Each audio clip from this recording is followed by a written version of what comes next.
Hi, everybody. Welcome back to Word Balloon, the comic book conversation show. John Suttress here. Here's a two-part Robert Meyer Burnett conversation. Yes, we get into Star Trek Picard. I have a feeling I'm not going to make it at the end of the week with a new review of Episode 6 with Franco. We're going to be busy with C2E2. So to satisfy Picard viewers this week and people that have been listening to our review podcasts, I figured it was a good time. We're mid-season into Picard to talk to Rob Burnett. He shares a lot of the same views I do. As I say, we're two old men yelling at clouds, as Abe Simpson might say. But we have some interesting thoughts about the show in part one. And then in part two, which I'm also releasing today, we get into a great, as usual, conversation about new movies, new books, old books. I'm always coming away with a big reading and viewing list when I talk to Rob, and I'm sure you are as well. I mean, the guy has just devoured pop culture of science fiction, fantasy, horror, TV, books, movies, magazines, you name it. And we're about the same age, so we've had the same shared kind of viewing experiences. And I always enjoy talking to him. I love his show, Robservations. It's a great YouTube show. I can't recommend it enough. He does it almost daily, at least 4 or 5 days a week, usually. And, spends a lot of time not only ranting about the current Star Trek, whether it's Discovery or Picard, but really gets into some interesting studio business and, throws out some theories of what might be happening in the future. He's a massive James Bond fan, as I am as well. So I think you're going to like this two-part conversation. Part one, pretty much Star Trek talk with Robert Meyer Burnett. And that's what I'm presenting to you right now on Word Balloon. It's all brought to you by the League of Word Balloon listeners. Thank you greatly, League, for your support via Patreon. If you want to join the League, your domino mask and cape are waiting. If you come to patreon.com/wordballoon, you don't have to subscribe to Word Balloon. Word Balloon is free. It'll always be free. But if you like what you do and if you like what I do and you want to help out the cause, it's greatly appreciated. The Word Balloon sponsorship from my patrons helps keep the lights on and keep expanding Word Balloon in new and interesting directions. So if you want to support, is Word Balloon worth $1 a month to you? Is it worth the price of a comic book? If you think so and you want to help out the cause, patreon.com/wordballoon. But thank you greatly, League of Word Balloon listeners. This episode of Word Balloon also brought to you by Aftershock Comics. Great stuff is coming up from Aftershock. Things like Stephanie Phillips's Artemis and the Assassins. Now, we've already seen the debut in February of John Layman's The Man Who Effed Up Time. Other new books on the way. Things like God Killers by Mark Sable and Zach Thompson's Undone by Blood. All going along with your favorites. Things like, Dark Red from Tim Seeley and Dark Arc from Colin Bunn and Night Temporal and, of course, Matthew Klickstein's You Are Obsolete. Also, A Walk Through Hell from Garth Ennis and Gordon Suzuka, and Animosity from Marguerite Bennett, Baby Teeth with Donny Cates and Gary Brown. Great stuff from Aftershock, genre-bending things that deserve your attention. Go to their website. You'll find full story descriptions, preview pages, and the diamond codes to get these books through your local shop at AftershockComics.com. All right, let's get into it now. I'm always happy to welcome Rob back to Word Balloon because it's always an interesting conversation. We had another marathon of 3 hours of talk late Monday night, and happy to spin it around and give it to you right away. So here's part one of our talk, primarily Star Trek Picard talk, with Robert Meyer Burnett on part one of our conversation on Word Balloon. Well, once again, I am standing on my porch yelling at the clouds, and to join me in our old man rant on how much we love Star Trek and what the hell are they doing. Robert Meyer Burnett, everybody. Welcome back. John, it's always great to be here, and you've been such a great supporter of my YouTube channel, the Burnett Work and Robservations. I can't thank you enough. Oh, my man, it's my pleasure. I enjoy what you do. You're an entertaining guy, and your perception or perspective, being a guy that's worked in the business as long as you have, for the studios in different capacities, and certainly your association with Star Trek over the years. You're a real Trek. I was calling you a Trekspert before the Inglorious Trekspert. Well, yes, thank you. Thank you for that. That podcast, I mean, now you can watch it on video and you can listen to it. It's crazy. Yeah, it's on Stir. And even though Stir is a Sinclair company and Sinclair just gives me the heebie-jeebies, but I am watching because they're kind of like Pluto. And they have, they're streaming Babylon 5, they're streaming Space 1999, Wise Guy. Oh, it's the best. Yeah. So, so I am watching, I'll admit. But yeah, Stir, for people who don't know, STIRR is that. And it's a free Roku channel. It's like Tubi. Did you see the thing that, like, I forget who is interested in buying Tubi? Really? I forget what studio is kind of nosing around possibly to buy Tubi and stuff. And Tubi, like Pluto, they're free channels. They have kind of every 10 minutes they'll interrupt with like 2 minutes of commercials. Yeah. But they have a lot of stuff, including your own, as I pointed out last time we talked, Arcade. Right. Which is crazy. So funny. I mean, I've worked on a lot of cool stuff. None of it's been commercially successful, really. But I've certainly had a varied and interesting career. Yeah, man. But I mean, the great thing is, and I feel the same way. And that's why, honestly, I enjoy talking to you. Hey, man, we're not done. We got plenty of ideas, and I know you tease on your YouTube channel. You got one foot in the grave, and I'm 1 or 2 years older than you, so that makes me even closer to the grave. But that said, it's like, no, man, there's nothing stopping us, and thank God for this platform, the digital platform, where we can kind of express our ideas and let people know beyond what we think. Hopefully get involved with our creative ideas and want to support us.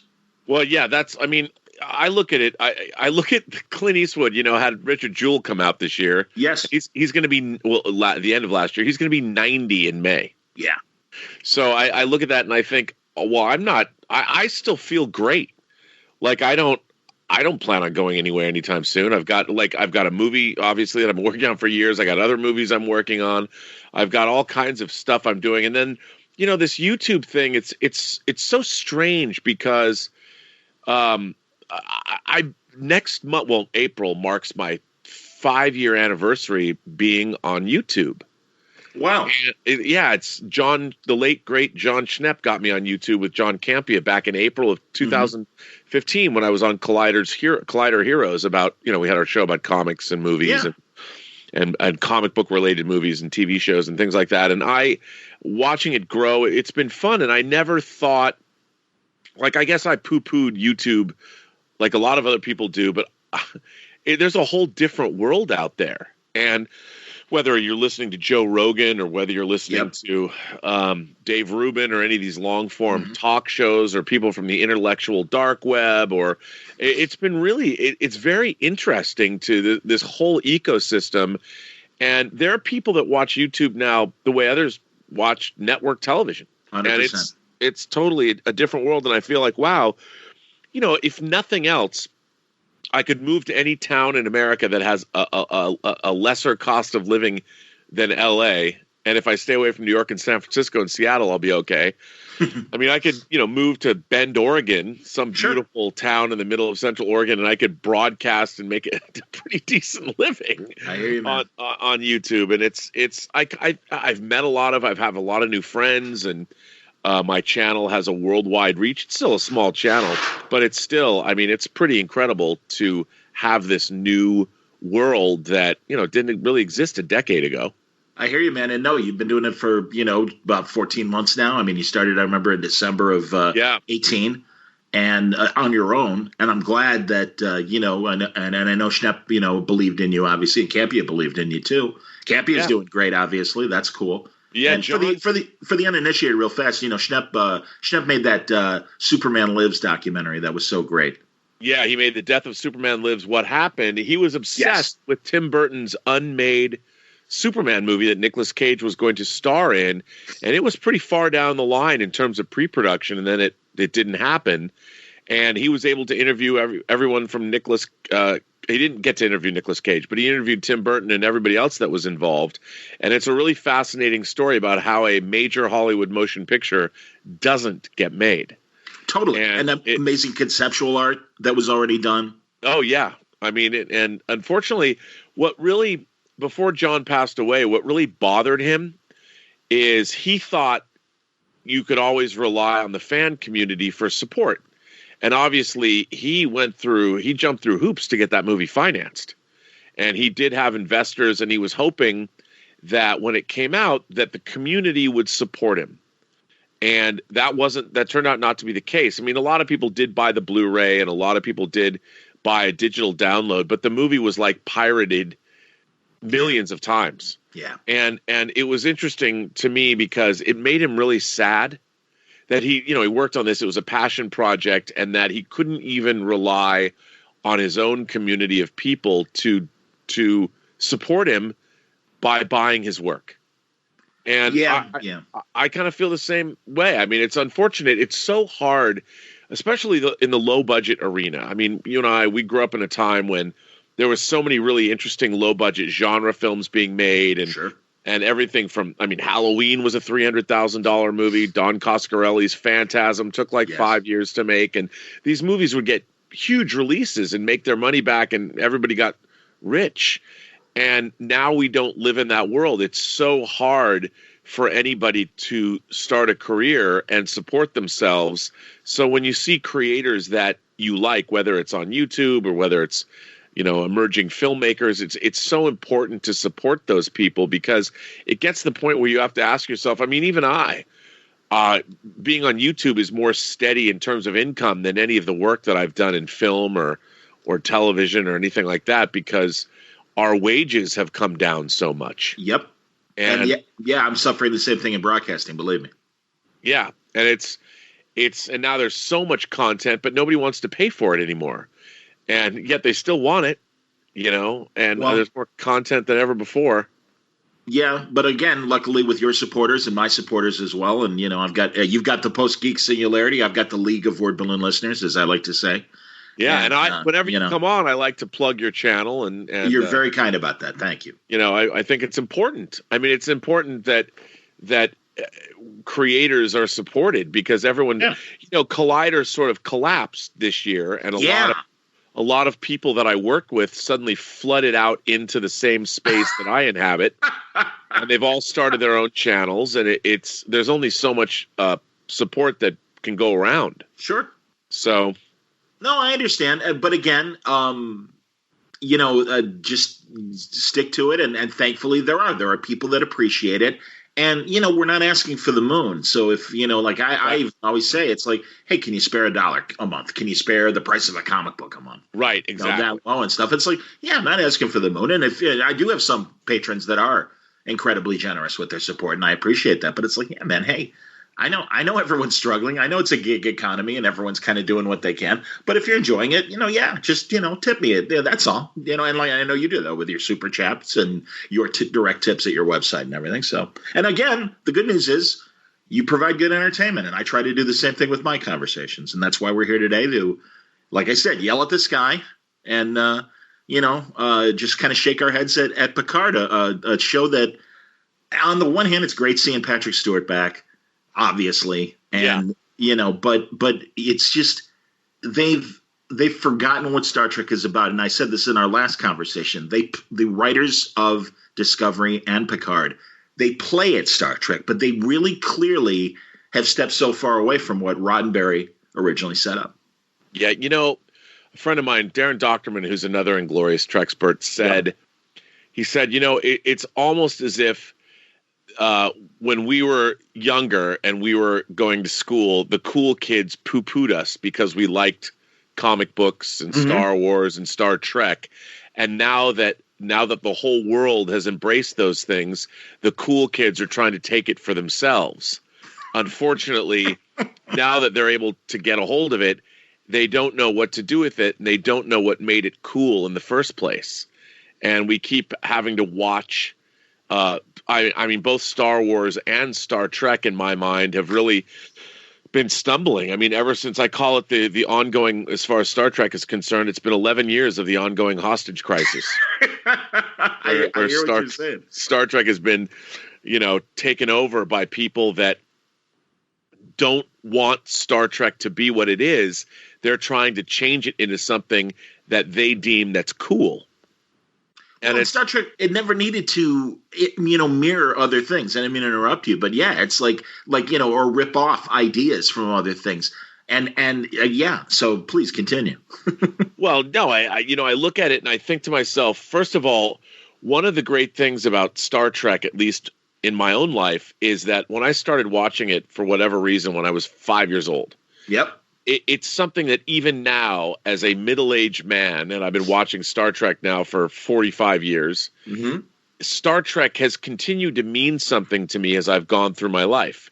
and I go back and I watch the original Star Trek, and now I think it's sort of interesting because Star Trek has passed through this idea that, oh, it's paper mache sets and terrible special effects. That never made sense to me, because at the time Star Trek was incredibly technically it's very sophisticated. I mean, yes. the models, huge model shoots with blue screen photography. It had never been done before in television. And it was designed to take full advantage of color television. Most people, color TV was not as pervasive. It was new. You know, and one of the things that Star Trek was designed to do was get people to buy color televisions. That's right. And all of the set design, like I've always maintained, you could have the exact same sets you had in the 60s and just light them differently. Give them modern lighting, shoot them in widescreen, and you could make a modern show. You could absolutely make it look modern. I might change the costumes up in terms of their fabrics. Instead of using velours, use something else. But this idea that, and when people say, well, Rob, you want it to look just like the 60s? I'm like, well, no, but Star Trek is a period piece. It's a period piece about the future that never existed, that is not going to exist.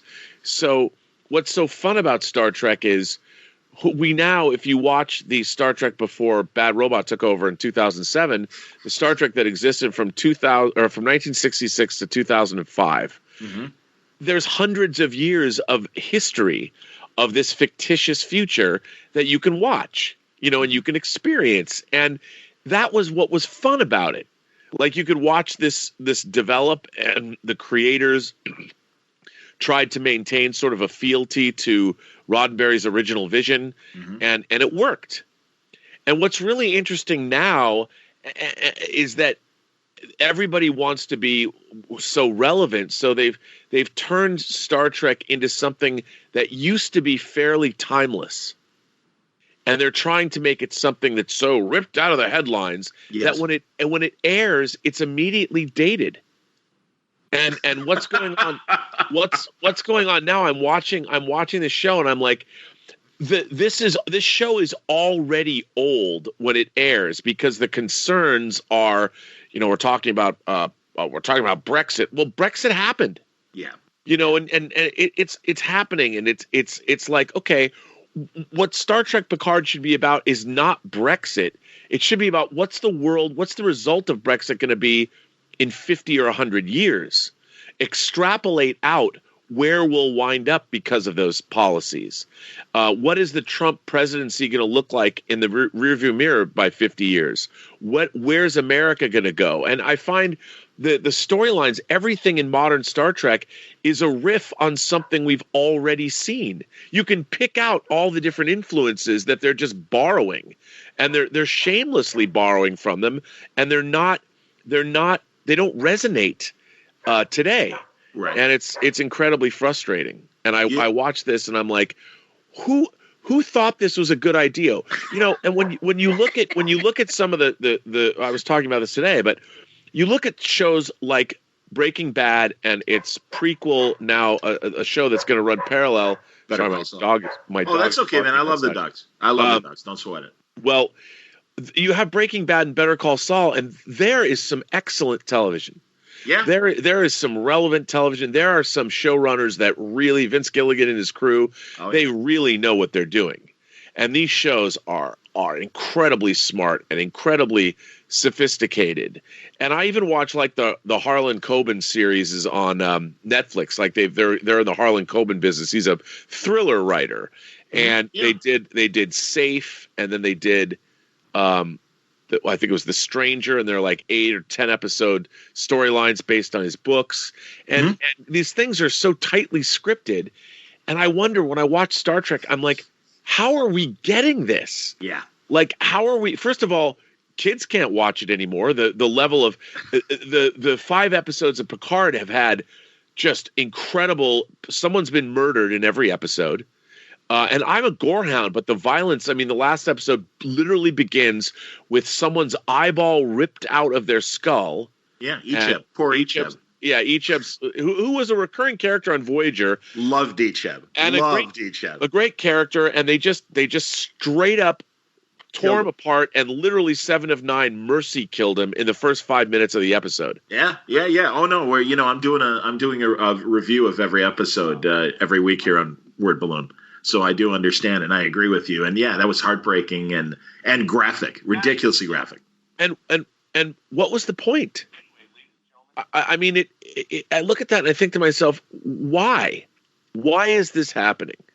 And what possible relevance? I mean, you'd think that when they started Next Generation, the philosophy was we have to make this show stand on its own. And even though it's, of course, Star Trek: The Next Generation, we're going to set it 80 years or 80 plus years in the future, and we're not going to mention Kirk, Spock, and McCoy, even though DeForest Kelley did appear in the pilot episode as a 138-year-old admiral. Yep. They never said his name, and they did it as a wink and a nod to the fan base. But Star Trek Picard is like a sequel to 20 different episodes of the Berman era of Trek. It's sequels to Next Generation episodes, to Voyager episodes, and you look at this and you're like, who is this show for? And when you're leaning so heavily into Star Trek lore, you would think that you would then at least give an audience that doesn't know Star Trek lore, bring people up to speed. And I just don't understand it. They're cliff noting though the stuff they want to, because like in that 5th episode where Rios and Raffi are talking about who 7 of 9 is. Oh, she's the Voyager Borg. And yeah, she was from the Delta Quadrant. Oh, and by the way, Picard was a Borg too. So they're filling in the details for anyone who just, is coming in and this is their first Star Trek, or including Discovery, and really didn't watch the old series. But also they tease us who have been on the 50+ year journey. And yeah, it's like, well, yeah, you remember that. And I don't know if we talked about it the last time, but I certainly have in my review episodes.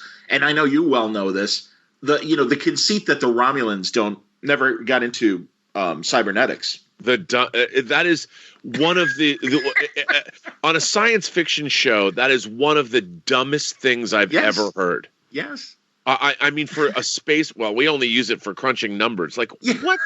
So Texas Instrument calculators are as far as the Romulans went, as far as computers and things, I guess. I mean, that idea, their starships are run through artificial singularities. Like, really, I would think that quantum computing is a big thing. And this idea, look, I understand everything.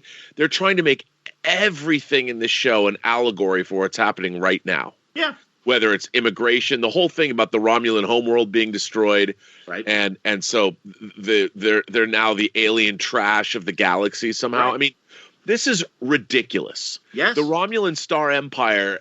It's not like this is my thinking. This idea that they actually said this in Star Trek 09 when they first brought up the idea of the Hobus star going supernova.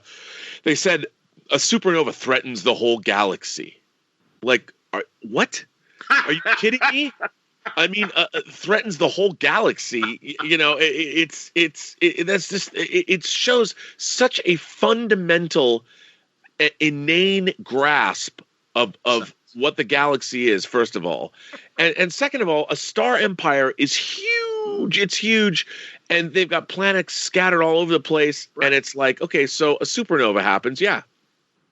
Do you know how long it would take a supernova to threaten the closest? If our sun went nova, do you know how long it would take to threaten the nearest star system?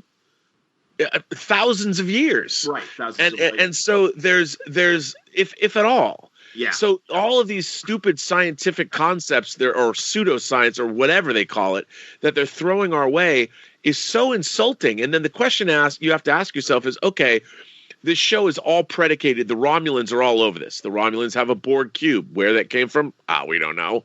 The Romulans have a Borg cube, and yet the rest of them are refugees. But their planet that's supposed to be this backwater Mad Max Old West homesteader, whatever it is, right, has a defense grid that is impenetrable that surrounds the entire planet.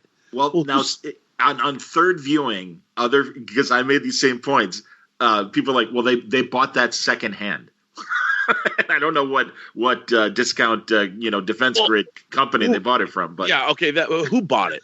And first of all, where did the Romulan government go? Yes, I've been saying the same thing. Yes, go on. And you look at this stuff, so you're like, okay, these are basic questions.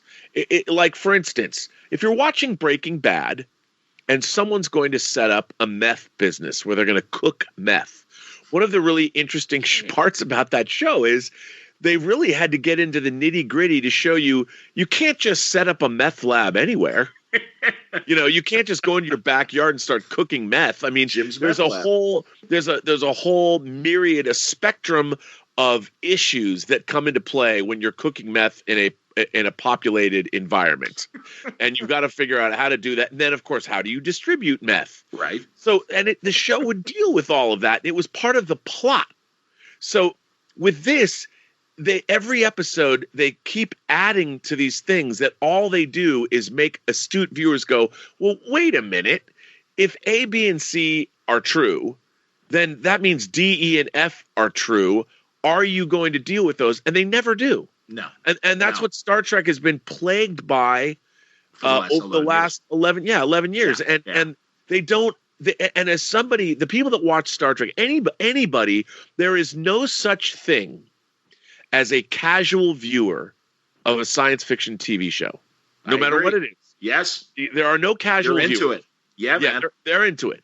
And so your core audience and this idea that, well, we're trying to move beyond the fan base. Well, I understand not everybody goes to Star Trek conventions, but anybody who tunes in fairly regularly to Star Trek has a working knowledge of the kind of stories that are being told.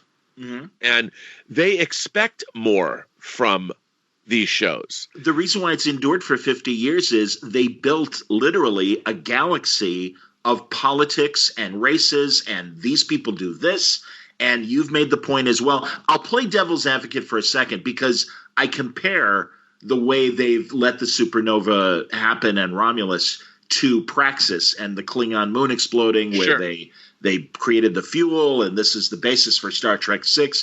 And within the first 10 minutes of story, not the credits, story. When we start with Sulu on the Excelsior, he gets the shockwave from the explosion of Praxis. They go to investigate. Klingon says, don't bother us. We've got it handled.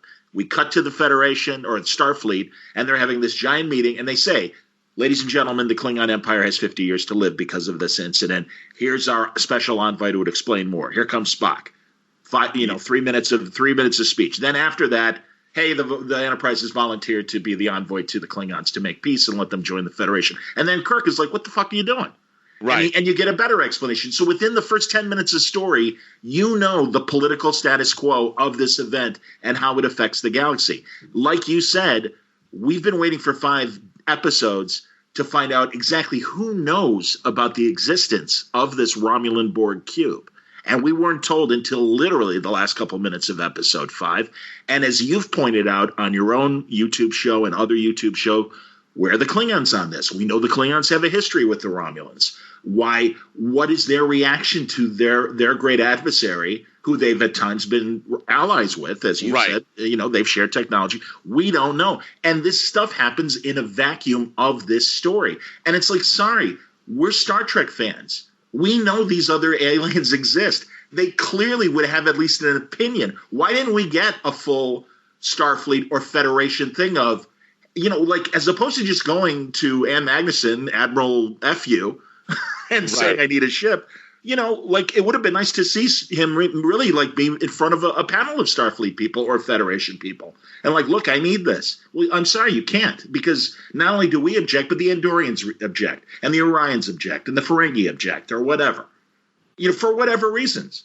And we don't know these things. And the story is acting in a vacuum. And again, they will give us a Tribble on Discovery, a Gorn skeleton on Discovery. They'll name drop quarks on episode 5. They'll do things like that. And the general Star Trek fan, look at that, yay, fan service. And it's like, yeah, but we get in Star Trek, man. There's as you know, hundreds of books, a dozen movies, and 7 different TV shows that we've all been invested in for 50 years. It's like, I think we need a little more of an explanation, please. But no, No time. We got to move on to the next incident that will distract us from asking these questions. No time. Hey, 7 of 9 ship is there to save them just in the nick of time. What was she doing there? Yeah, what she just happened to be there? Yeah. She just shows up.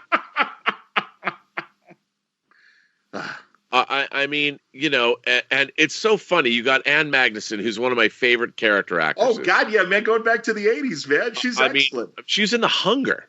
Yeah. And her band from the 90s. Oh yeah, I mean she was Tequila Sunrise, and you give her she's so great and so sassy, and you give her this lame tonal fucking hubris, Ooh, I mean, can you imagine? I wonder how many takes they gave her, but it's just I guess I just don't understand it. You got Kirsten Beyer, who's a great Star Trek novelist on the show. I'm sure she doesn't get much say, but I can't even imagine with there's more producers than there is principal cast on Picard. Yeah. And I'm sure, everybody wants their say and all that, but I look at this and I think to myself, I'm sitting right now in a room that's got thousands of science fiction novels in it.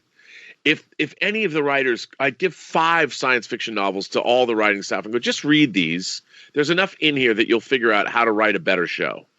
But I'm sure that there's nobody at the top. There's no visionary showrunner who knows and loves Star Trek. And I really thought Chabon was going to be that guy. And unfortunately, and I know we've talked about this before, I don't know. I don't understand his obsession with Spock smiling. And then this show that, again, all the aspirations, as opposed to, because again, Star Trek was created in the middle of the crisis of the 60s. Every crisis you can think of, civil rights and, war protests, you name it.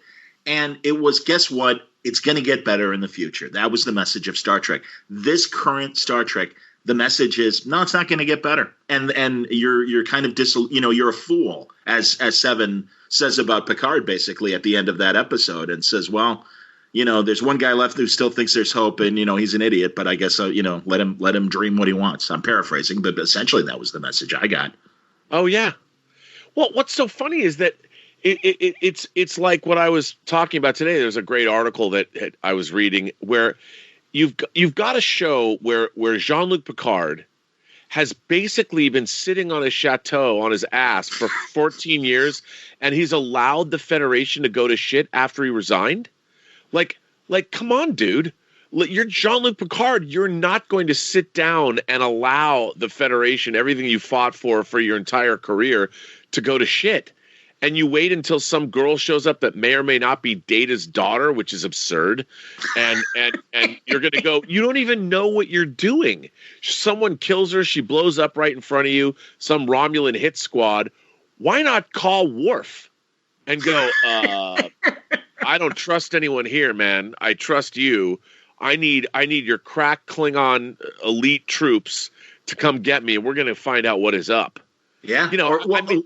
They make that, I believe the Romulan caretaker says, call Worf, call Riker, whatever. Oh, no, they'd come. And that's the problem. It's like, no, it isn't. Just like them going to Free Cloud. And it's like, look, we need to be intermediates between criminals. So we have to be as flamboyant and obvious as possible. It's like, I know you just said that, but that doesn't make sense. And every time we've had them pretend to be criminals, whether it was the 2-parter in the 7th season, Gambit, or, I mean, that's the immediate version that comes, two-parter that comes to mind. I mean, which actually is a lot more fun than what we're getting now.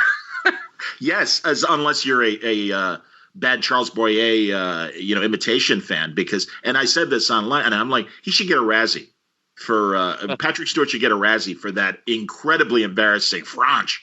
Well, first of all, who's going to know on a far-flung Free Cloud planet? Who's even going to know what he's doing? Like, why would he choose to do that kind of an impression? That doesn't.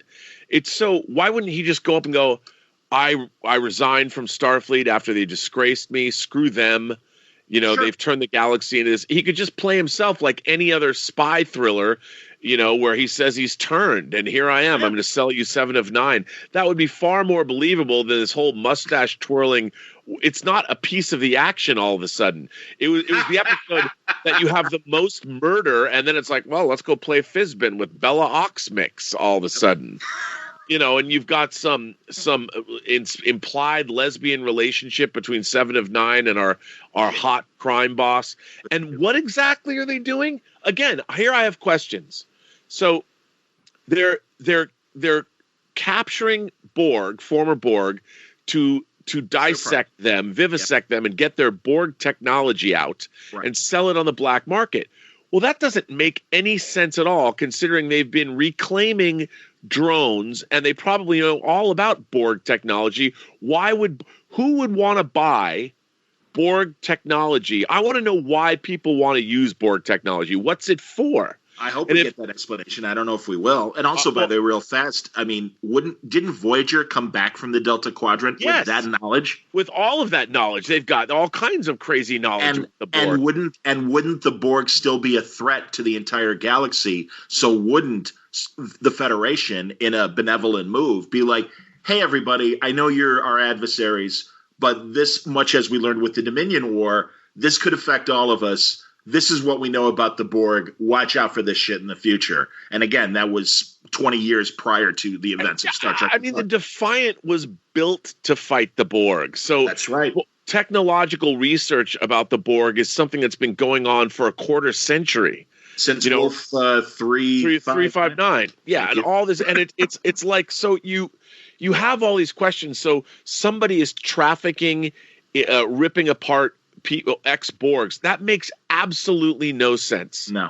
I mean, who are you? Why would you be? You got to tell me what people could possibly be using Borg technology for it to be valuable. And it took 5 hours for us to just learn at the very least. Okay, the galaxy does know about this Romulan Borg cube. It seems like apparently everybody knows about this Borg cube. But that's fine. But again, so therefore, and I know Maddox claims that he put Soji on the cube and he put Daj was going to put Daj at the Daystrom Institute to find out what's going on. That's fine, but it's like you've got humans and apparently Trill. And again, it took me 2 views to realize that the Trill doctor that Soji talks to before they get the Romulan orientation was a Trill. But it's like, okay, all these Federation member planets, they're working on this Romulan cube. Isn't that like an American trying to go to work for Russia today? And wouldn't you think there has to be some sort of understanding or agreement? But we, as you pointed out, we have no idea what the Romulan Star Empire looks like beyond the Jerkwater planet, where they are completely disconnected from any support. And why would they be? I mean, the problem that I have is that they're sitting there going like, yes, well, they think about conflicts in the lower Sudan. They're taking Earth conflicts and they're not even doing anything imaginative. They're just taking situations that exist on our planet and then applying them to Star Trek. Right. And you can't do that because what's going on our planet is not analogous to something that would go on in a sector of a galaxy. Well, it would if it was an unexplored sector of a galaxy, and that's the problem. They're using the Romulans. They use the Klingons in Discovery, and they are, putting their own imprint on these civilizations that, again, we've got 50 years of going, I'm sorry, but it wasn't like that on Next Generation. And I started to say about the Defector episode in season 3. James Sloyan, I want to say, played the Admiral. Yeah. And that episode is so good. He plays he's the Romulan Admiral Jarok.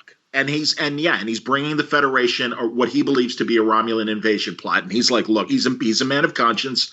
This can't happen. I've got to go to the other side. And he sees Data. And he's like, you're the famous Noonien Soon android. Boy, I can think of a lot of Romulan cyberneticists who'd love to be this close to you. That's the line. Yep. And it's like, okay, I guess that doesn't exist anymore. And yeah, you could point to Wrath of Khan and say, well, Montalban knew about Chekhov, and Chekhov didn't join the Enterprise until space, the second season, and Space Seed's the first season. And it's like, Yeah, but again, those are little things, but I think this is a big thing. And yeah, like you said, it's you can't use existing worlds and civilizations that, again, we've got 50 years of stories of, but now you're telling us, well, now it's different. Well, also, people have always said that we just never saw Chekhov on the bridge during the first season of the. He was assigned to some other part of the ship. Yeah, I've heard Nick Meyer make that argument, and that's fair. It is fair. He could have been under, you're right. He could have been a lower decks and a lower grade officer, and he didn't make it to the bridge crew until second season. And see, to me, those kinds of things they've never bothered me, because you can extrapolate those things, and buy off on them.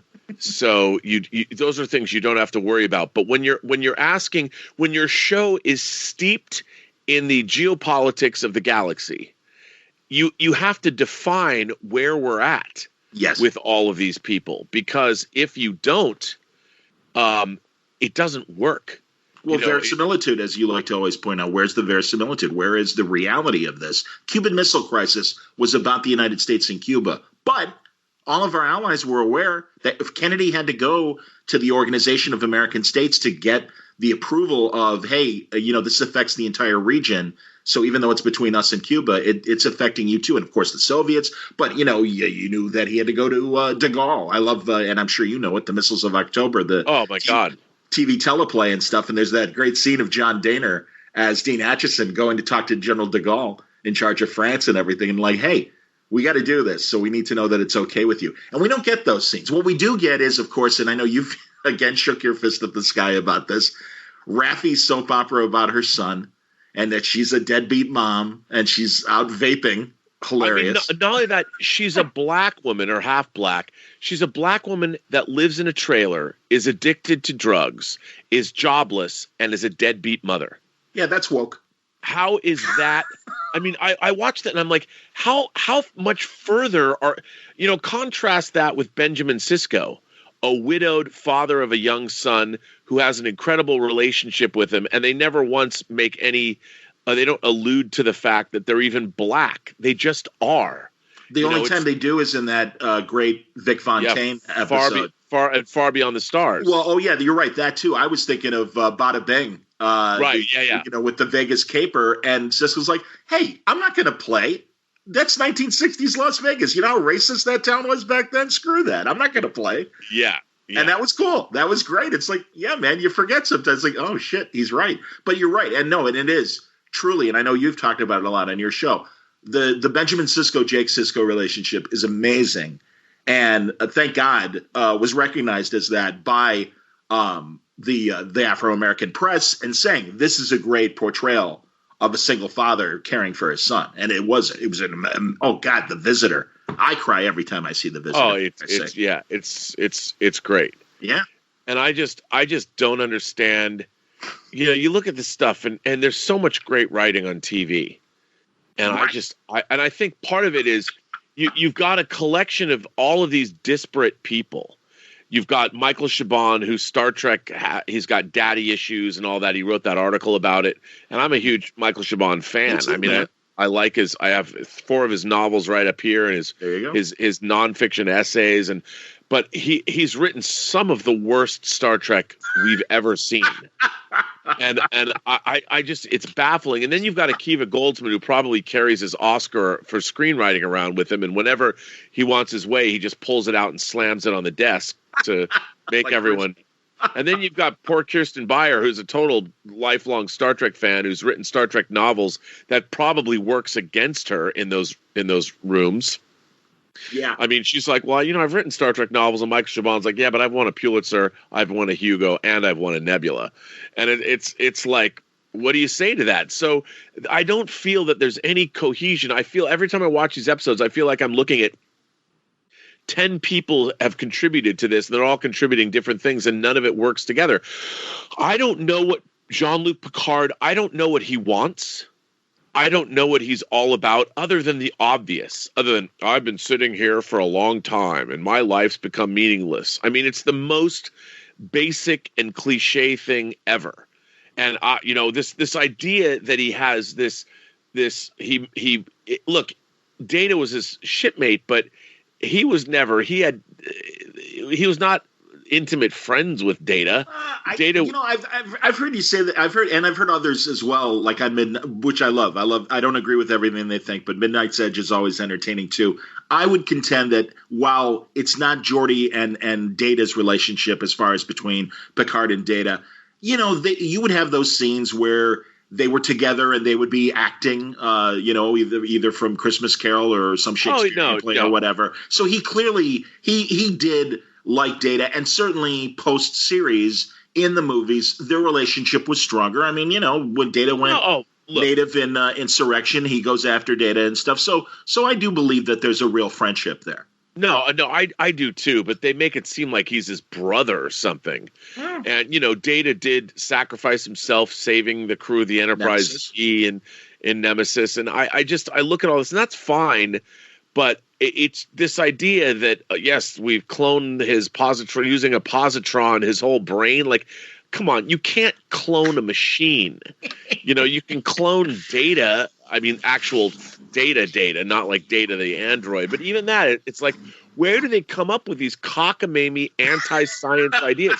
I mean, modern Star Trek is full of, you can't believe anything. I always talk about verisimilitude. I don't believe anything that they've written. These characters, they're all caricatures.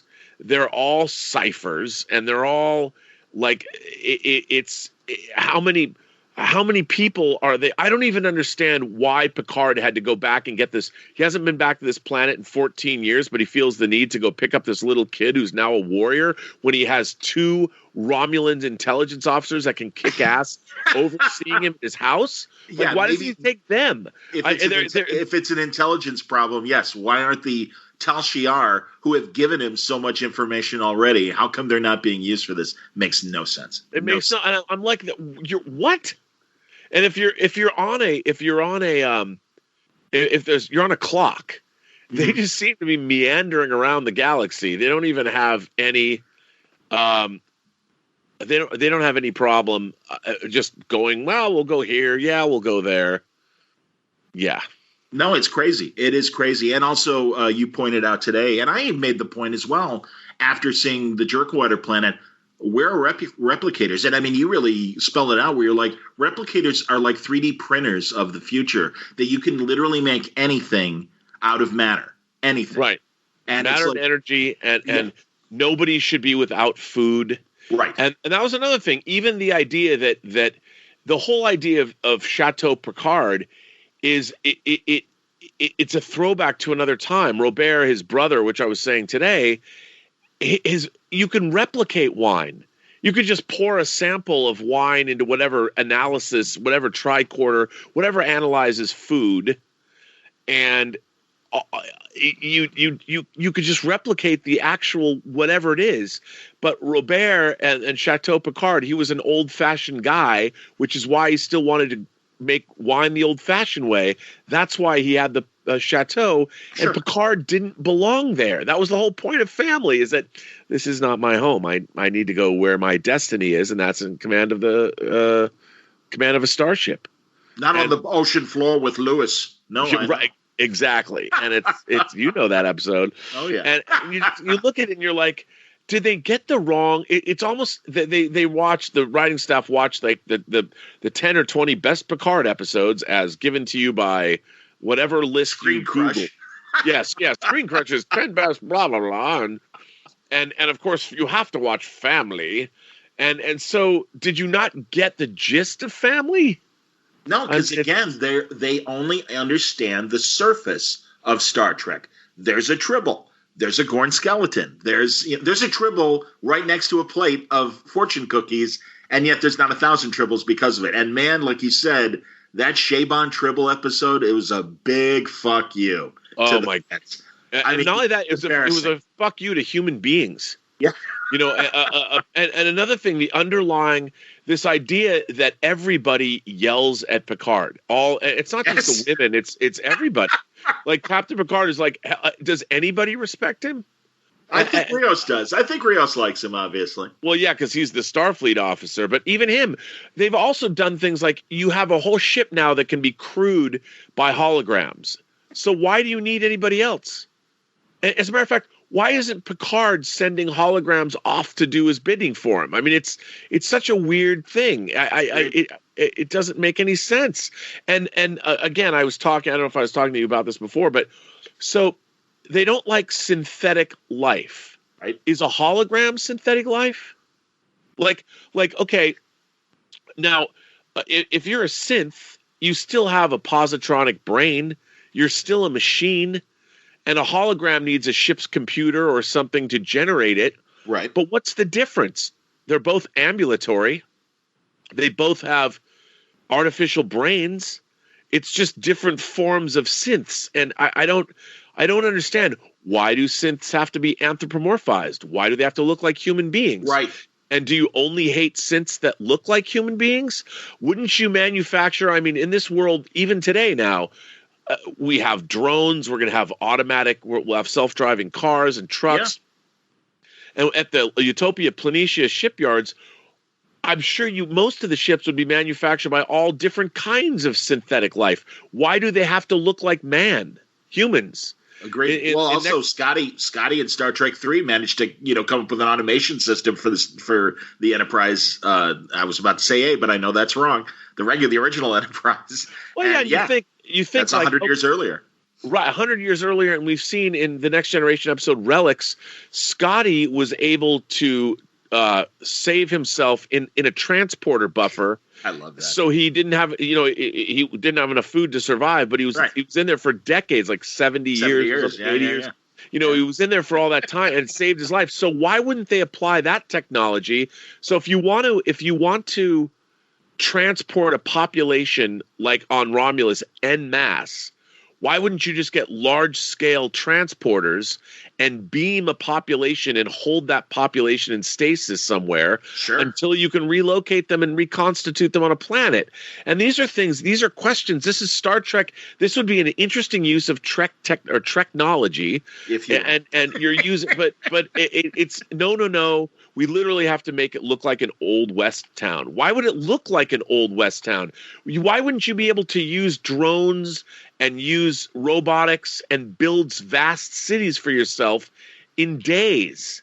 Was it the article that you were reading too about how the people that work on Mars, they've got to eat brown gruel basically? Right. And again, it's like what and again, that article was interesting and was a little too political, but it doesn't make sense. It doesn't make sense that Picard lives on the Vineyard and basically has every want and need taken care of, and Raffi is, out in the Vasquez Rocks and everything in a trailer. It's a cool looking trailer, but it just doesn't. Again, it doesn't. Why would she do that unless she's punishing herself? And I don't think we got enough of an explanation of that. And also, do you think it's a Romulan or a Vulcan wife, her son's wife, that's pregnant? Well, that was, it's funny. I thought that at first when I saw her that she was a Romulan, but somebody pointed out that she was a Vulcan. But but the question that I have is, why do I not know the answer to that question? Right. Well, maybe that's one of these mystery boxes that we'll get. Maybe that's why they're on Free Cloud, so he can marry a Romulan or whatever. And okay, I get it. You're cute. It's a David Bowie reference. Like, I understand. There's more. How's it a David Bowie reference? There's the young man from Free Cloud, or what's the song here? I didn't realize that. I don't remember that lyric. That's fantastic. Jesus. Yeah, it's a song. Yeah, it's the wild-eyed boy from Free Cloud. And the dialogue, here it is. Solemn-faced, the village settles down, undetected by the stars, and the hangman plays the mandolin before he goes to sleep, and the last thing on his mind is the wild-eyed boy imprisoned beneath the covered wooden shaft. And then it's like, I get it. By the way, this is a really long song, but with all these different lyrics. But it's like, okay, the wild-eyed boy from Free Cloud, and you're like, I get it, but really, you have to what is it with these creators? We have to put sabotage in not one Star Trek movie, but 2 Star Trek movies, and it's it's like, come on, man, why do you think that in 400 years that there would be, and then of course we had the Bowie cover in Children of Earth or Children of Mars, the last, right. The last, and it's just, I get it. In Stardust City Rag, I mean, even that, it talks about like here it's yes, well, Stardust City. I mean, it's like Suffragette City and Ziggy Stardust. Let's just put them together. Well, and the little person playing what sounded like Scott Joplin-y kind of old time Maple Leaf Rag kind of music, music like from the Sting and stuff like that, Marvin Hamlish kind of music. Yeah, and you look at it and you're like, I go back to Unification when you had that woman playing like Klingon opera and stuff, the alien piano player in the I mean, it's just I look at this and I expect so much more from Star Trek. Yes, because we got it. That's the thing, man. Again, the other shows would imitate Star Trek. Star Trek never needed to imitate these other things in the past. They carved their own path. And those tenets that Roddenberry set up, something that made – I mean, I love your buddy Mark Altman and his co-authors' 50-Year Mission books. Yeah. Because the Next Generation writers talk about, it was tough coming up with stories because Earth had no conflict. They had gotten over poverty. They had gotten over – racial intolerance and everything. And it's like now, so the humans have figured their shit out now. And that made it tougher for them to come up with clever stories. But they did. And they did for, as you point out, like 18 years. Right. Rick Berman Star Trek. And 25 seasons in 18 years. And I'll concede that obviously Deep Space Nine kind of went its own way, but they still was like, no, the humans have figured their shit out. The problems are happening on Bajor and Cardassia and the Ferengis and stuff. And that's fine. It worked. It's okay. And again, that was always what was happening with the original series. It was a show of its time. Private War was absolutely about Vietnam, and Let It Be Your Last Battlefield was about, racial, ridiculousness and everything. But it's like, again, it was happening on other worlds. Right. So, ish. Yeah, I know. Well, all right. What do you think of, and I know I told you, and I think I even told you one of my super chats to you on your show. I think I'm half right with my theories. I thought Mannix was going to be Secret Romulan, and he may still be. We don't know. But I absolutely, and I mean, from the ambush at Chateau Picard by the Tal Shiar and Agnes just conveniently coming in and killing. Oh my God! Agents. It's like robot. I mean, she's either a robot or something. And again, it's not like, what, are they not going to know? Here's another thing that bothered me about that. So the EMH shows up. Right. Which one? And well, the emergency medical hologram as Maddox is in distress. Yeah. And the EMH listens to Girardi, and because she's having a problem, rather than the guy that is dying on the table, like don't they have somebody should supersede another person? I mean, it just all of this stuff is. Well, you're right. And dude, let's go back to Discovery, and when and I always forget his name, the Klingon in disguise, that was a human. Woman's love interest. Yeah. 7 conniption. Ash Tyler, yes. Yeah, Ash Tyler. So Ash is having this like conniption in front of Dr. Culver. And it's like, look, I really need to be on this away mission. I know they're not going to clear me, and he's like, yeah, okay, no problem, man, I'll clear you. It's like both human medicine, human doctors and the holographic doctors have gotten really stupid in the last couple of years. I don't know what the hell's happened, but man, Dr. McCoy and the EMH from Voyager would be slapping these people left and right. You people are idiots. What is going on? And also, as you pointed out, not only why do synths have to look humanoid? I mean, we learned in Voyager that, like the EMH, while they're in the Delta Quadrant and stuff, have been relegated to this almost slave labor group. And they're on a dilithium planet, mining because it's not safe for humans to do it. So they're doing it and stuff. And, they're not picking up on the stuff that they've left that were good ideas. And I don't know. They're playing it easy. It's dumb writing and it's simple writing because they're very happy to tell you a surface story without really figuring out how the rest of the galaxy works. It's nuts. I got to say, though, I go back and forth on Alison Pill as an actor because I really loved her in Midnight in Paris. She was a fantastic Zelda Fitzgerald. Oh, yeah. And I really didn't like her on the Newsroom. And it's not her fault. I mean, it's the part that was written, obviously. But she's got great crazy eyes, so I look forward to her reveal and her having a chance to really, tear the scenery and stuff, and then play it up the hilt and everything when she's either revealed or reveals herself to the crew and everything. But yeah, the Maddox stuff I really did like, because there are a few things I liked. I liked Maddox baking cookies with her. I thought that was cute. And also that, much like a Robert Picard, he's like, seriously, some things you just got to do yourself because the replicator chocolate chip cookies aren't that good. Right. And I thought that was a nice little human moment. I'm okay with that. Yeah, no, I mean, look, there's definitely moments that I'm certainly okay with. I just think that so much of what they're doing is so subpar. Yeah. And it should be better. And in this generation, as you were alluding to by pointing out shows like Breaking Bad and Better Call Saul, we are surrounded by great writing on all these other shows, including science fiction shows. We haven't mentioned The Expanse. By the way, the politics of The Expanse are very clearly laid out. And even other shows and going back to the past, Babylon 5, we knew exactly what was happening in the entire galaxy. And even a corrupt Earth, we understood, okay, that's what happened. And therefore X, Y, and Z. That's fine. But the writing around the table for other TV shows in this new golden age of TV is exceptional.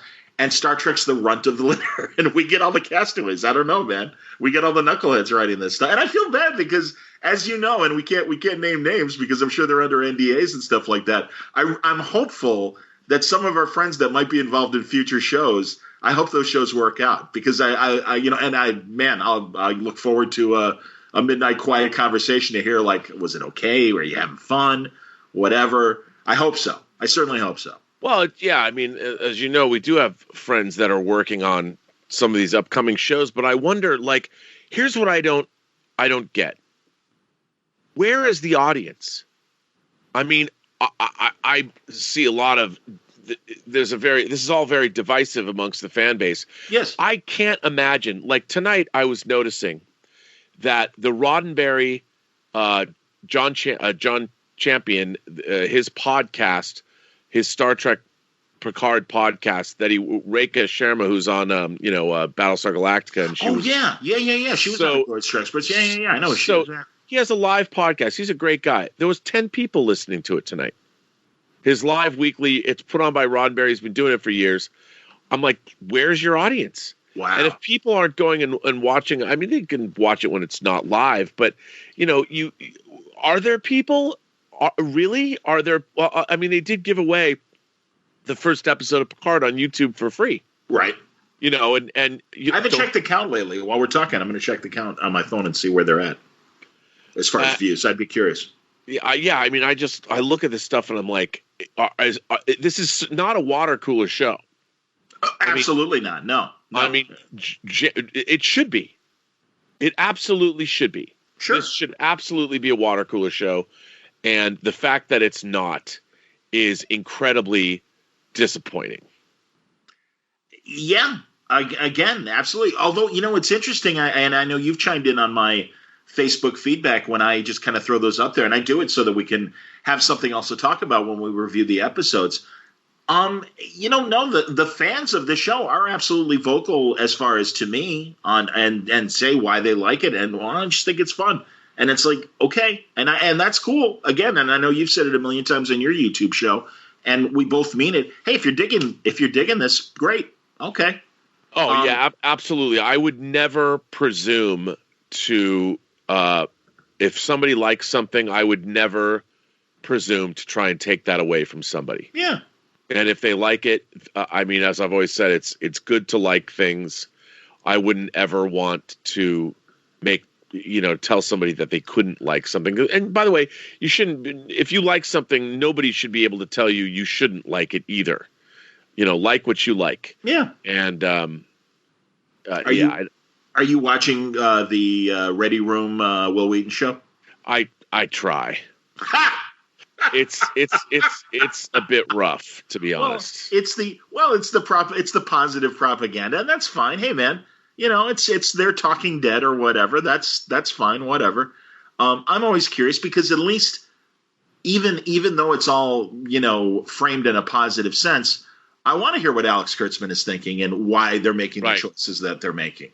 So that's okay. That's all right. But no, I agree with you that, I wish, I like this version of the Ready Room more than I did the one that Matt Meyer was hosting about Discovery. Right. Which I thought was just a rah-rah show that, with a no live audience. And I'm just like, all right, whatever. So, man, I was looking forward to talking to Jonathan Frakes. He was hopefully going to be at a convention that I do in Connecticut this summer, but he had to cancel. And I was like, but Doug Jones is coming. Oh, that's good. Yeah, I'm excited. No, absolutely, man. I keep hearing such weird things about, rumors about Discovery and what's going on. And I don't know. I mean, we'll see. We'll see what the future holds. I don't know, man. Now they're in the far-flung future, and now it's the Sands of Iwo Jima or whatever. They're raising the flag, and that production artwork. I'm like, what?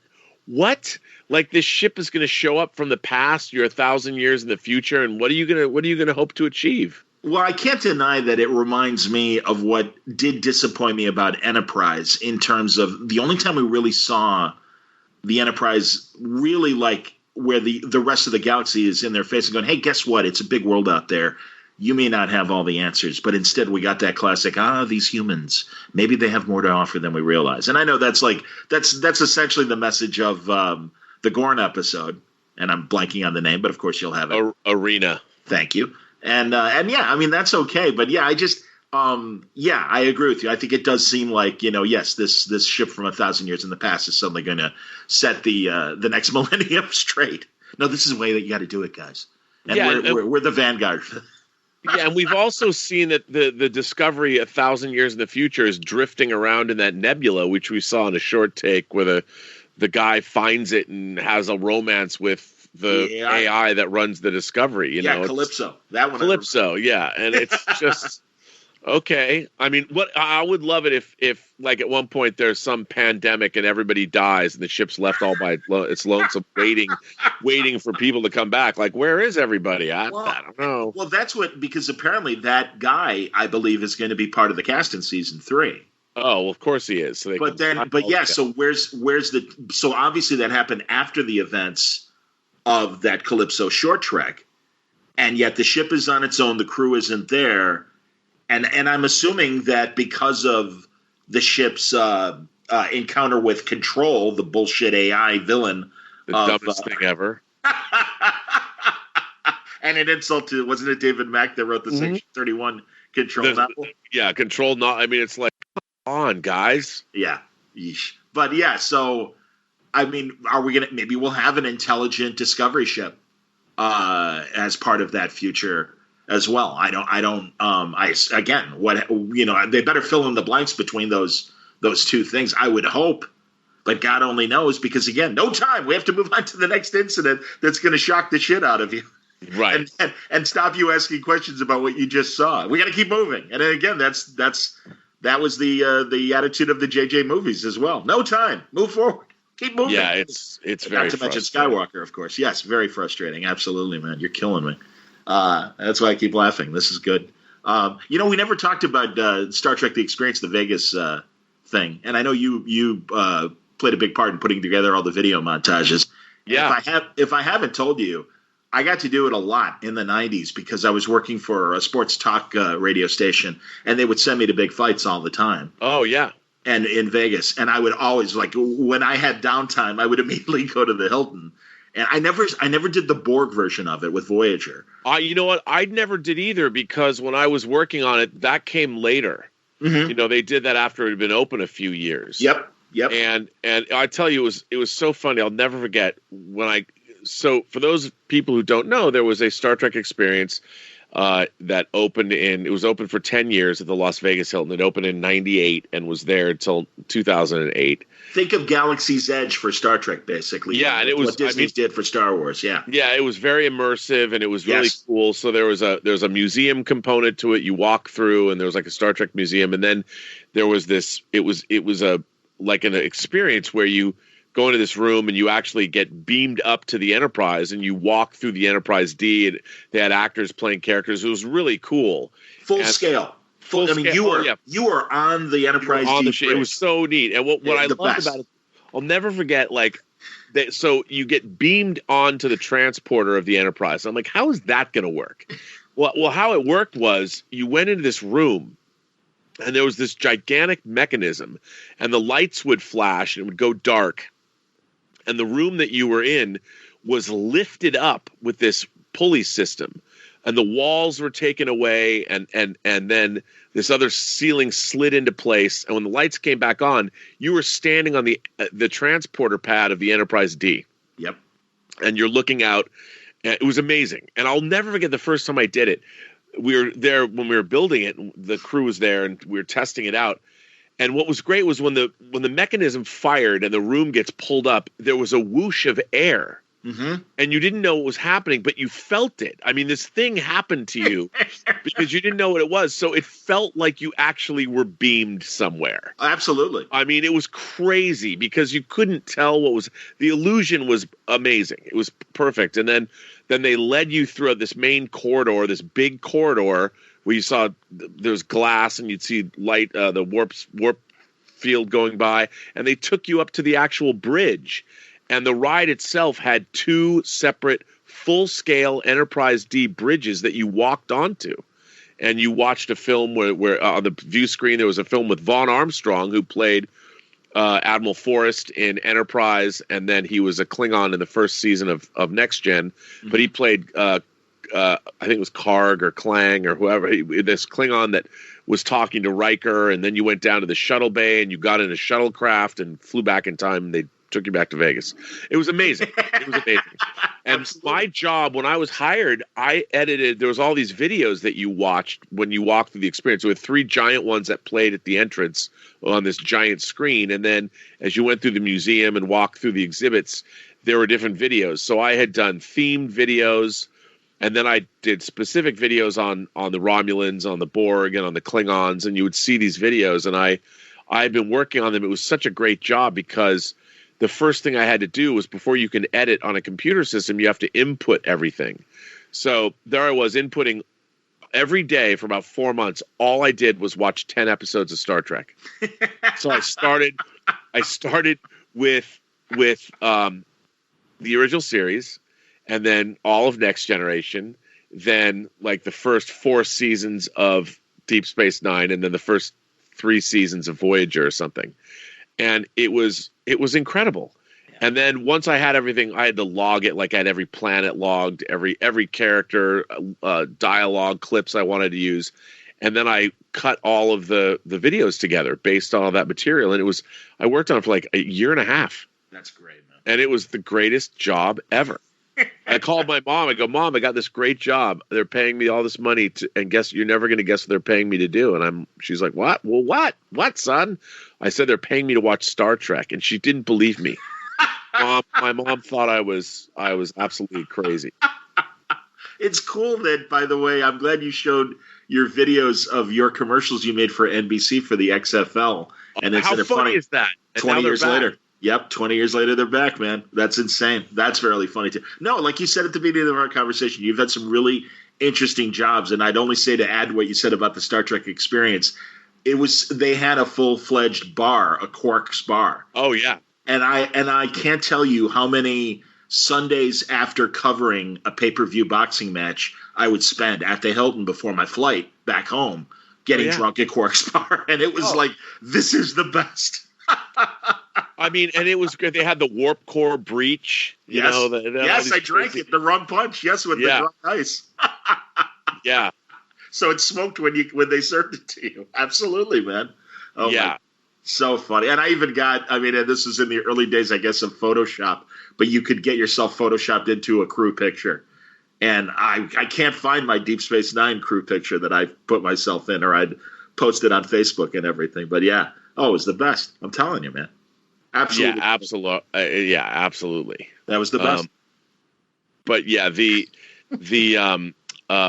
it was so much fun to work on. And what was really cool was they actually built a 20-foot miniature of the Enterprise refit from Star Trek the Motion Picture, which is my favorite starship of all. And in order to do that, that was at the very entrance of the experience, hanging on off the ceiling. They actually brought the filming miniature that was built for Star Trek the Motion Picture down to where I was editing. So for a number of weeks, I would go and eat lunch underneath and just sit there and look at that model, because the model was the actual model. I went every day. And I had lunch with the model of the Enterprise. And funny enough, Jeff Bezos bought that model at auction, at the Christie's auction. Wow. He spent $250,000 on it, bought the real model, and it's in the lobby of Blue Origin, his space company, his rocket company. Wow. Yeah. Have you ever gone to that science fiction museum in Seattle? Oh, yeah. There was an exhibit that I was actually in. And they had an exhibit there, like, for the 50th anniversary, where I was interviewed for it, and so I was in that exhibit. So I'd gone there a number of times. I really thought that place was great. Because another billionaire, Paul Allen, started that, and in fact, he bought all that stuff. Yeah, and I initially pitched his company owned Sporting News Radio, which was a national sports network that I worked for in the 2000s. And I'm like, hey, I noticed you're having a seminar where comic book artists are going to come and, teach kids to draw. I'm like, would you want any sort of podcast of talking to creators? Because, classic internet startup, hey, if you got a cool idea, let us know. And here's the email. And they're like, no, we're not interested, but, that's a cool idea. You should just do it yourself. And that's how Word Balloon started 15 years ago. So, yeah, I'm indebted, but living in Chicago, I haven't had the chance. I was so bummed when we didn't get the Lucas Museum here. Right. So bummed. But what are you going to do? And I should mention, I heard the rumor today, although it's been out there, and it's like, will you just say, okay, we're making a fucking Pike series and be done with it? Jesus. How many teases? Did you see the tease today about it? Oh, yeah. Of course you did. I mean, you look at that and they're like, there's no evidence. They've got so many other things that they've got going on. It's like, come on, man. They need to. I don't know what they're doing. I don't think they know. I think they're going to do it. Honestly, I just think they're just dragging their heels, or what. Maybe we'll get the announcement in San Diego this year. I have no idea. Maybe. But I would think so. It's like, I mean, how many times? I mean, because even those of us who are, frustrated by Discovery and Picard are just like, will you make a Pike series, please? Anson Mount was great. He's the best thing about that season 2. It's like, just make it fucking happen already. Right. I don't know. Crazy, man. Are you wiped? I'll let you go if you're wiped. No. I mean, okay, good. I've still got a little bit more in me. Good. Excellent. Yeah. I just, I don't know. I just want stuff to be good. Great. Yeah, that's good would be fine, but yeah, if it could be great, yes, please, because that's what we got for 50 years. Yeah, and there still is, like, I read a lot of Star Trek novels. Alan Dean Foster has a new Star Trek novel coming out, and there's that's great. What's really interesting is it's one of the Kelvin timeline novels. They had 4 commissioned back when Star Trek 09 came out, and for whatever reason, bad robot, they were not allowed to publish them. Wow. And so Alan Dean Foster had written this book, and he said it's much more along the lines of classic Star Trek, and it's finally coming out like 11 years later. And I think that's tremendous. I really agree. Yeah, I think it's just like Mike Johnson with the IDW Comics has written some really good Kelvin timeline Star Trek stories, because he's a fan. And I know he came from the JJ office and stuff, but no, I mean, really, God, and also regular original series IDW stuff. Star Trek Year 5 is a fantastic series. And obviously about the 5th year of the mission and everything. Yeah. And it's great. And also, you ever read, Andy Mangels? Yeah, of course. I loved Andy's Star Trek novel too, that took place after the first movie, and even tied back to For I Have Touched the Sky and the World is Hollow, and McCoy's whole storyline over there in that world. Oh, good stuff, man. See, once again, I mean, and again, did Andy Mangels used to write a column for Amazing Heroes or something? That's a good question. I don't know. I mean, I really know him from his Filmation book. And then I met him a few times at San Diego over the years. And then, I'm like, hey, man, God, great Star Trek novel, too. He's like, oh, thanks, man. And so he could have. It's likely because, I always associate like Kurt Busiek and Mark Waid writing stuff for them back in the day. You know what? He did. Oh, that's great. Amazing Heroes. I just looked him up. I mean, I loved Amazing Heroes magazine. Yes. Oh, God, yes. And Andy Mangels wrote a ton of stuff for Amazing Heroes. That's why I do him. I mean, look at this. Andy Mangels, September 15th, 1988, Jack to the Future, a Grim Jack preview. An interview with John Ostrander and Flynn Henry. I love John. John's a good man. First Comics was published in Chicago. So all those guys were, if they weren't living in Chicago, they were certainly spending a lot of time here. And John lived here back then. Man. And, he's a great guy. He's amazing. I bought everything First put out. Yeah. And all of it. I mean, Star Slayer, which is where the first Grimjack backups came out. Then right. they had Mars and American Flag and John Sable Freelance. Love John Sable. I love again it was Grell doing that in Star Slayer. Although Star Slayer had a few issues. American Flag's still one of my favorite comic books of all time. I saw you pull it out on a recent video and everything. Yeah, the hardback. And they only did one. They were going to do more. It's just, come on, man. That reminds me of another thing I wanted to point out. That much like, unfortunately, like I appreciate that Dynamite Comics has reprinted or started to reprint American Flag, but also like gave us the $6 Million Man comic and good Green Hornet, or at least good Green Hornet ideas. But much like Picard and Discovery, their storytelling pace was so frustratingly slow. And right. they would do like a 12-issue maxi series, and it's like you could have told that story in 6 issues. You really could have. You kind of wasted our time. And again, that's another knock on Discovery and Picard. It's like, wasn't it? Yeah, our buddy John Price pointed out. It's like the first 3 episodes of Picard probably could have gotten accomplished in at least 2. Yeah, or one. Or one. I mean, or the one. So frustrating. So frustrating. Yeah, man. No, it's like you got 10 hours. Go. Let's go. Jesus. 100%. Yeah, man. And again, I understand. Well, they're telling one story. Yeah, but make each episode matter. And whatever happened to go back to the classic comic book multi-part stories where at least you felt like you got your money's worth with each issue. You got to do that, man. And it's like and we didn't even mention, by the way, and I know you were mad as hell about it, the Soji Narek romance on the cube and the slip and slide scene. Good Lord. I mean, I don't understand. If they're worried if she's going to activate, he's actually pushing her to be in a romantic relationship. He's banging his subject. And they're like slip sliding around a Borg cube. And that's another thing. Rather than we've seen at the beginning of First Contact, there's that great pull-out shot from Picard's eye when he's in the Borg cube. And you see this endless pull-out shot. It's amazing. But in the Borg cube in Picard, the only thing they've shown us is a slippery corridor. And a room what purpose is that for Borg drones? Is it to watch each other slip and fall? Hey, look, 7 of 8 just fell. What's really interesting, too, is they've given us no insight into the Borg.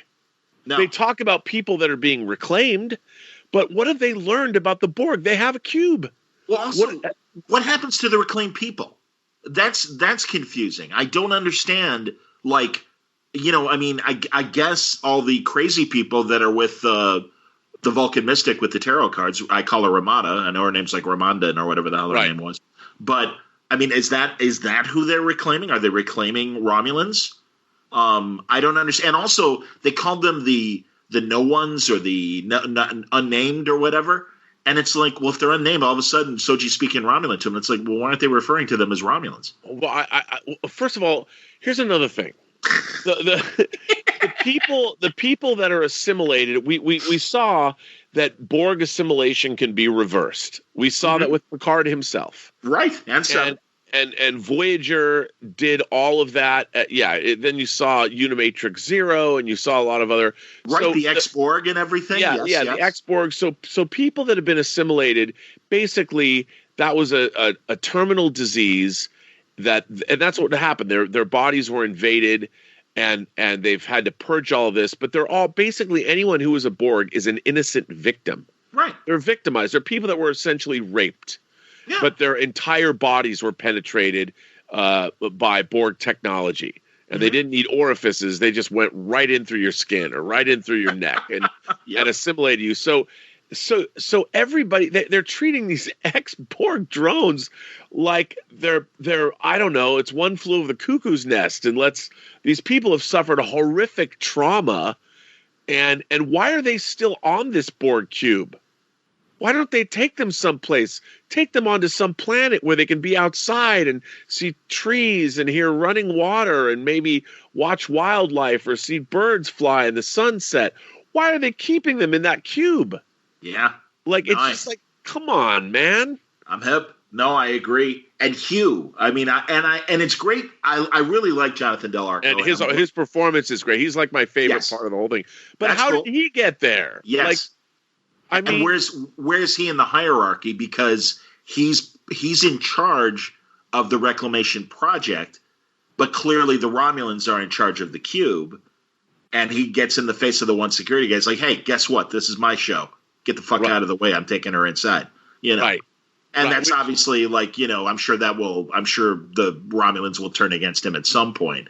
But yeah, again, I don't know. Again, it's more questions than answers, and I do understand that we're only midway through, but there's just some basic things I don't think it would really upset the big story if you just explained at the beginning, okay, there's this Romulan cube and the galaxy know about it, and there is some tense but past, whatever kind of relationship right now between the Federation and the Romulans where it isn't hard for members of the Federation to go work on this Borg cube. Or again, if it is, show us that.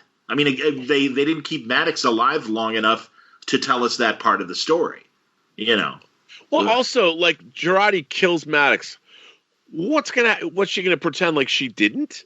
I mean, it's not like the EMH didn't watch her do it. But again, it won't be revealed because it's not necessary until however they decide to reveal her true motivations and stuff. No, are you kidding? Picard trusts her implicitly. And that's another reason why I thought she was a synth.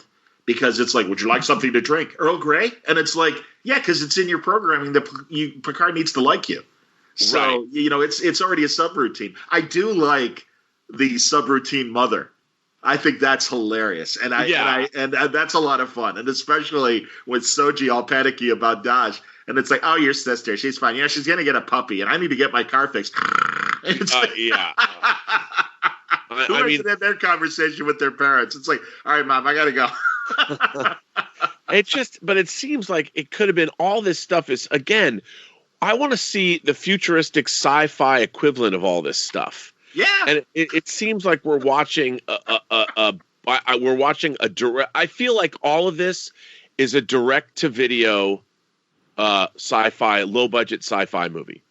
That's how I kind of feel like the plotting. Like Full Moon would have made something like this. Yeah, or The Asylum, yes. Yeah, it would be, and Albert Pune would have directed it. Like he directed Doll Man or Arcade or something. And it's just... That's fantastic, man. Come on. I hear you. It's too bad, Robin. You could appreciate this being a longtime sci-fi fan because we still are getting ambitious movies, but isn't it interesting that, the fandom isn't showing up? I mean, I'll admit, I haven't seen that Luc Besson movie from a couple of years ago, Valerian. I didn't see it. Oh, it's It's really amazing to look at. Oh, and kind of like The Fifth Element was kind of amazing to look. But The Fifth Element was better. I mean, Valerian, it's just really miscast. Oh, that's interesting. Okay. The characters, I just don't believe them.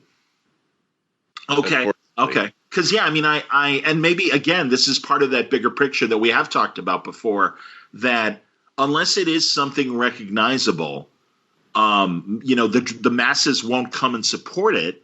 So then you are left with, okay, we'll go on TV because, they can tell a 10-part story and find better success and also not have the baggage of expectation we bring to Star Trek or James Bond or some of these other things that we've loved for so many decades and stuff. And that does have to compete with the history of the franchise every time they make something new. Right. Yeah. I don't know. I don't know. So, I mean, obviously you're still going right to England for, No. Oh, you're kidding. What happened, man? No, I was going to go. I have so much work and I'm so busy. And I have to tell you something. I'm glad because now with all this coronavirus stuff, they just shut down. I mean, are they going to even have a premiere by the time? Who knows what's going to happen in the next month? You've got all this outbreak. I mean, I know everyone's freaking out about it now, but it could get bad. If it gets bad, I bet I might not have been able to go even if I wanted to go. Well, you're right. And I mean, as we're recording this today, they made the news that Italy has several cases all of a sudden. And they're like, where the fuck did this come from? Right. And you know what? I'm an idiot. I did it today, but last Friday I went out to a Chinese restaurant, and in Chicago, there's been a drop of people going to Chinatown because people are afraid of the coronavirus and stuff. And it's like, God, I didn't even think of that. I just went there Friday. I'm like, wait a minute. I hope I'm okay. But yeah, man, no, it is crazy. It is absolutely crazy. And by the way, that's another thing. As opposed to the supernova being a problem and that all of a sudden the Federation can't act.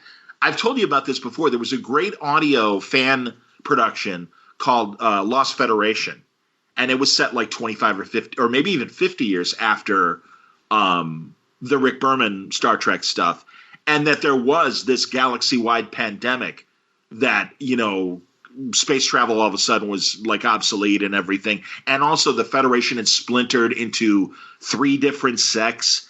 And finally, with funding and independent funding, they were able to build a new basically heavy cruiser like the Enterprise, like the original Enterprise.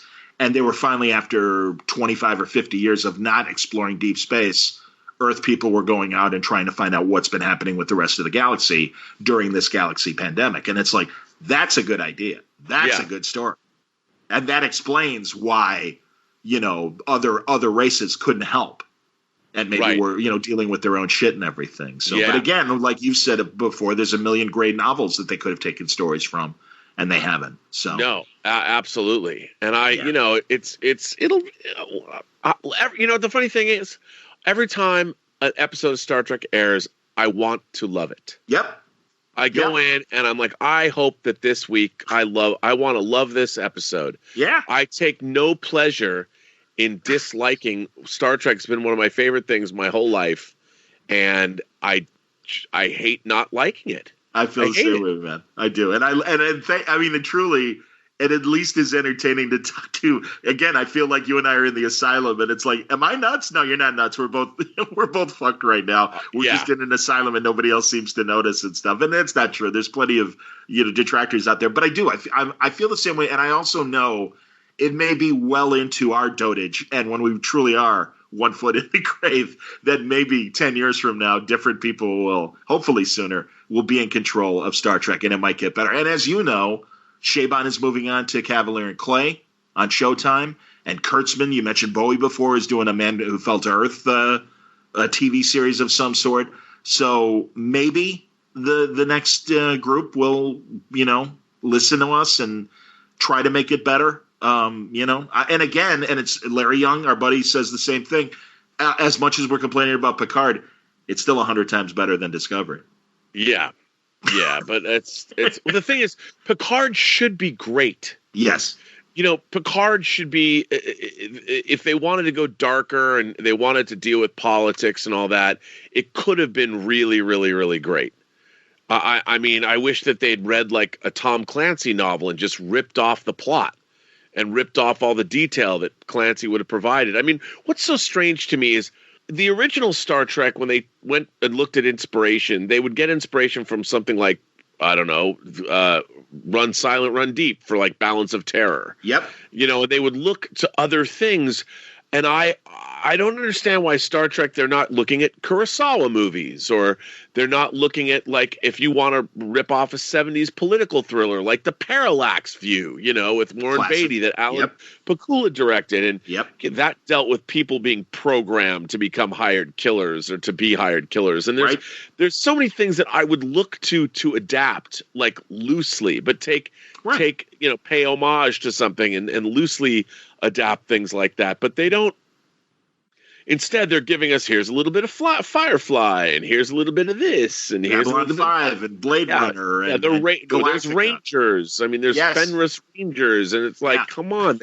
Yeah, I mean, this looks to be, I'm sure this is going to get very Blade Runner at the next 5 episodes, because everything that ever deals with synthetic life, it's either Blade Runner or it's Battlestar Galactica. It's one of the two, or now I have to say, the trailer for season 3 of Westworld actually has me really interested.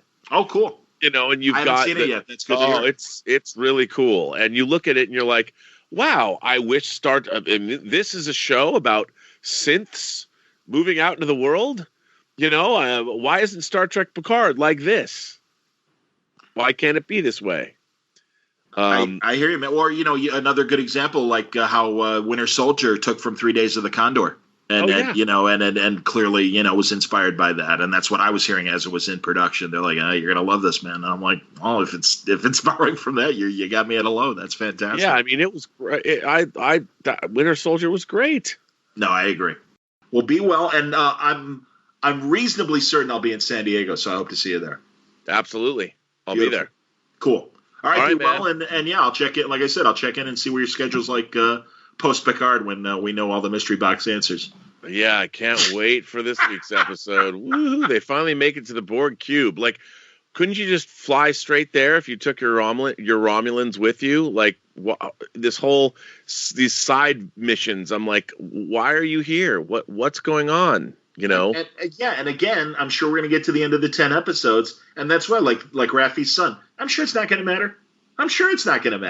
Right. Like that story. Because I looked on IMDb, and unless they're like withholding information and it turns out the kid's going to be on a couple later episodes, which I don't believe is the case. It's like he was only credited for 1 episode. I'm like, okay, deadbeat mom. Good to see you. Take it easy. Right. So why show her at all? Like, why have that scene at all? Well, because we got to show that she's a fuck up and a deadbeat mom, and it's good soap opera as opposed to a good Star Trek story. It's so fucking annoying. And also just, I shouldn't belong here. I hate the chateau. Great. Well, here's a holographic recreation of the chateau because it's a pretty set. Oh, man. Yep. All right, buddy. All right, man. Have a good one. My best to the dogs and the family. Take it easy. All right. I'll see you later. All right, I know it sounds like we wrapped up and everything, but no, there's another 90 minutes of talk with Rob where we go into some other great conversations. We talk about new movies on the way, Wonder Woman 84, and some of the slate of Marvel and Birds of Prey, which I'm trying to make time to watch today before C2E2, so I know what I'm talking about with Jimmy Palmiotti and Amanda Connor this Sunday on our panel.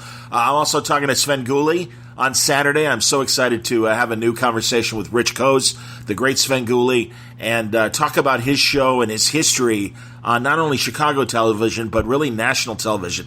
Unbelievable that Sven has been part of MeTV and MeTV going national, and Sven becoming a household name throughout the country. So those are my 2 panels from C2E2. I'll be presenting those for you in the days ahead here on Word Balloon, but I hope I will see you at C2E2. I hope you're going to make the trip out. Give me a chance to shake your hand, and thank you for listening to Word Balloon. C2E2 is always a blast. We've got a great lineup of comic book creators and celebrities as well. It's going to be a great show, and I'm really looking forward to it this week.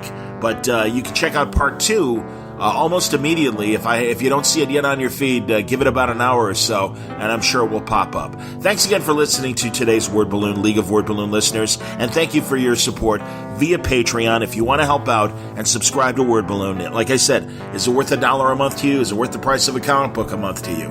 Patreon.com/wordballoon, or just click on the Patreon ad at wordballoon.com. Thank you greatly for your support, League of Word Balloon listeners. And, of course, Word Balloon sponsored by Aftershock Comics. Great books, man. I'm telling you, I can't wait. In the weeks ahead, I'll be talking to Stephanie Phillips about her new pulp adventure, Artemis and the Assassins. We just had a conversation a couple of weeks ago with John Lehman about The Man Who Effed Up Time, and I'm sure I'll have conversations in the future with Zach Thompson and his new book, Undone by Blood, and God Killers from Mark Sable. Marguerite Bennett. Man, it's been a long time coming to finally talk to Marguerite, and I have a feeling in 2020 we'll at least have our first conversation in the weeks and months ahead. Gotten to know Donnie Cates and Baby Teeth, and of course the great Garth Ennis with so many projects at Aftershock, including A Walk Through Hell. Their catalog is filled with great works from buddies of mine like Paul Jenkins and Tim Seeley and Cullen Bunn, and a new buddy, Matthew Klickstein. Matthew's coming to Chicago in April. I can't wait to see him. That'll be fantastic. He's coming to Quimby's, one of the great comic book shops of Chicago. But, the Aftershock line continues to surprise us with great stories and genre-bending ideas that deserve your attention. Go to their website. You'll find full story descriptions, art preview pages, and how to get these books through the diamond codes to order them in your local shop at AftershockComics.com. Thanks again for listening to Word Balloon. I'm also going to throw out there a Word Balloon at 15 representation of my various conversations with Dan DiDio over the years. Blown away by the news this week, or I should say last week, I guess, that Dan got ejected from DC. I'm very disappointed to hear that. I think Dan has been a great advocate for comics in general and really built the community of the DC Nation at conventions and online, and really the last 20 years of comics at DC, Dan has been a huge part of them. And times change, I realize that, and maybe it's time for a new direction. That's fair, but you cannot deny Dan DiDio's contributions to comics in the last 20 years. And it's a good time to reflect on these conversations I've had with Dan over the years, and give you a look at some of our great conversations. So I hope you'll check that out, along with part 2 of my talk with Rob Burnett. Until next time, Word Balloon is a copyright feature of Shaky Productions, copyright 2020.